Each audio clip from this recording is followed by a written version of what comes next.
Reverend ఏ. Johnson Jashuva అయ్యగారి సంక్లిప్త జీవిత చరిత్ర.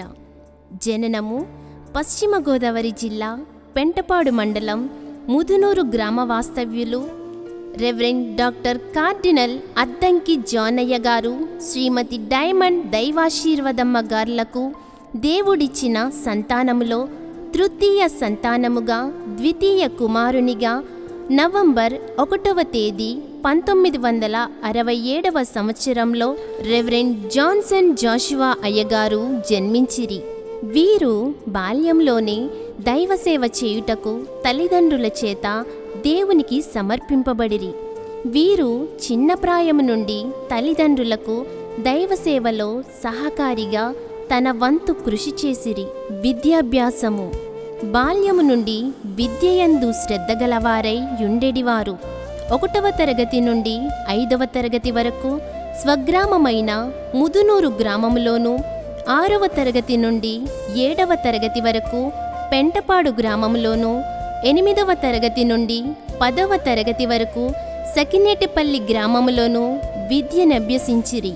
తరువాత హైదరాబాద్ మెయినాబాదులోని న్యూ లైఫ్ బైబిల్ కాలేజ్ నందు వేదాంత విద్య బీటీహెచ్ విద్యను అభ్యసించిరి. 1989వ సంవత్సరంలో వేదాంత విద్య పూర్తి చేసుకొని సేవలో బలముగా వాడబడిరి.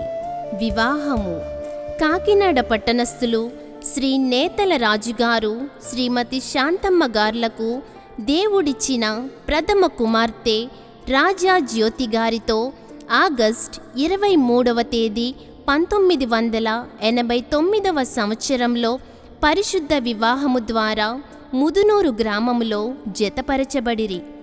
కుటుంబము వీరి కుటుంబ జీవితమును దేవుడు ప్రేమించి వారికి 3 సంతానమును దేవుడు దయచేసిరి. జ్యేష్ఠ కుమారుడు జాన్ గ్లోరియస్, కోడలు శ్రీమతి దివ్యవాణి, వీరి కుమార్తె ఏంజిలీనా గ్లోరియస్. వీరు దేవుని సేవలో తండ్రికి సహకారులుగా కొనసాగుచున్నారు. కనిష్ట కుమారుడు డైమండ్ గ్లోరియస్, కోడలు శ్రీమతి డైమండ్ మేరీ. వీరి బిడ్డలు రాయల్ డైమండ్, డైమండ్ క్వీన్. వీరు దేవుని సేవలో తండ్రికి సహకారులుగా కొనసాగుచున్నారు. కుమార్తె దైవశాంతి, అల్లుడు సుధాకర్. వీరు కుమారుడు చార్లెస్ జాన్ రాజ్. వీరు దేవుని సేవలో తండ్రికి సహకారులుగా కొనసాగుచున్నారు. సేవా జీవితము వీరి తండ్రి గారు జానయ్య గారి ప్రేరేపణతో అత్తిలి గ్రామమునకు 1991వ సంవత్సరంలో సువార్త పరిచర్యకు పంపబడిరి.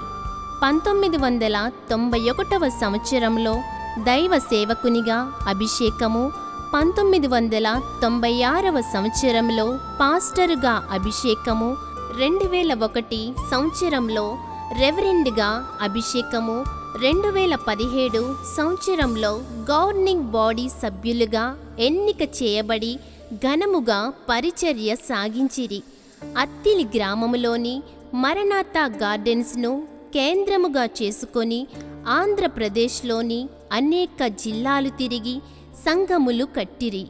పశ్చిమ గోదావరి జిల్లా, తూర్పు గోదావరి జిల్లా, కృష్ణా జిల్లాలలో మరియు ఆయా జిల్లాలలో విరివిగా పనిచేసి అనేక సంఘములను స్థాపన చేసి అనేక మంది సేవకులకు తర్పీదునిచ్చి సంఘములను సేవకులకు అప్పగించిరి. సువార్త పరిచర్యలు వీరు బాల్యము నుండి సేవాశక్తి కలిగిన వారయుండి 6వ తరగతి చదువుచున్న సమయంలో మొదటి ప్రసంగము చేసిరి. ఆనాటి నుండి అనేక బలమైన ఉజ్జీవ ప్రసంగములు చేయుచు అనేక ఆత్మల రక్షణార్థము బలముగా పనిచేసిరి.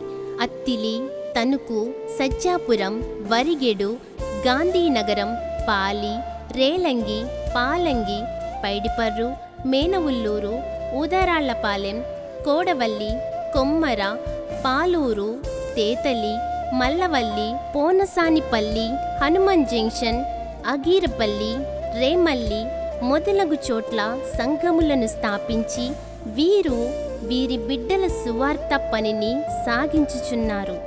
మరియు అత్తిలి మండలం పాస్టర్స్ ఫెలోషిప్ ప్రెసిడెంట్గా అనేక సంవత్సరాలు కొనసాగిరి.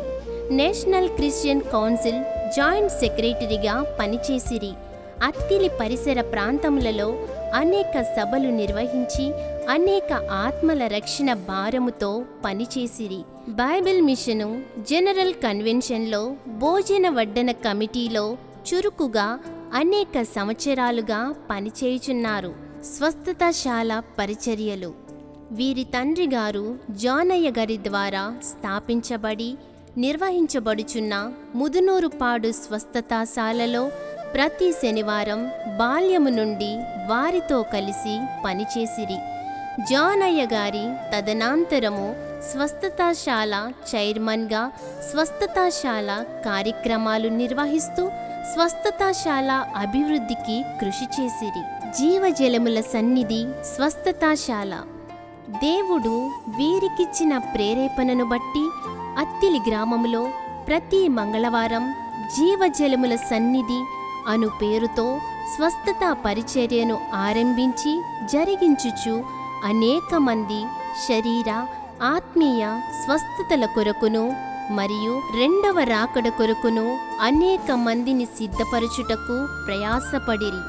దేవుడు వీరికిచ్చిన స్వస్థత వరమును బట్టి ఘనమైన స్వస్థత పరిచర్య సాగించిరి. దైవ సన్నిధి అనుభవము పాస్టర్ ఎం దేవదాసు అయ్యగారు బోధించినట్లు ప్రతిరోజు తెల్లవారుజామున నిద్రలేచి ప్రార్థనలు చేయుచూ వచ్చిరి. బైబిల్ మిషను కార్యక్రమముల ప్రకారముగా బైబిల్ మిషను సిద్ధాంతములను ప్రేమిస్తూ బైబిల్ మిషను బోధలు విరివిగా బోధిస్తూ బలముగా సువార్త పనిని చేసిరి. ఈలాగున దేవుని నామ ఘనత కొరకు దేవుడు బయలుపరచిన బైబిల్ మిషను వ్యాప్తి కొరకును అనేకుల రక్షణ కొరకు స్వస్థత కొరకు రెండవ రాకడ సిద్ధపాటు కొరకును అవిశ్రాంతముగా పనిచేసిరి. భూలోకంలోని తన చివరి రోజు సెప్టెంబర్ 22వ తేదీ 2024 ఆదివారం ఆరాధనలో పాల్గొని దేవుని బూరను గూర్చి బహుబలముగా బోధించిరి. దేవుని పిలుపును బట్టి అదే రోజు ఆదివారం రాత్రి 11:30 నిత్య విశ్రాంతి నొందుటకు నిత్య రాజ్యమునకు చేర్చబడిరి. వీరి జీవితం గొప్ప ధన్యకరమైనది. ఇట్టి వారిని తలంచుట మరియు జ్ఞాపకము చేసుకునుట మనకెంతో ఆశీర్వాదకరము. ఇట్లు ప్రభువు నందలి కుటుంబ సభ్యులు, సంఘ సభ్యులు, అభిమానులు. నిన్ను మరువలేమయ్యా జాన్సన్ అయ్యా, ఎలా మరువగలమయ్యా నీ మధుర జ్ఞాపకం. నిన్ను మరువలేమయ్యా జాన్సన్ అయ్యా, ఎలా మరువగలమయ్యా మీ తీపి జ్ఞాపకం. మనసంతాని ధ్యాసే మాటల్లో మీ ఊసే, మనసంతా మీ ధ్యాసే మాటల్లో మీ ఊసే. ప్రతి చోట ప్రతి పూట మీ మధుర జ్ఞాపకాలే, ప్రతి చోట ప్రతి పూట మీ తీపి జ్ఞాపకాలే.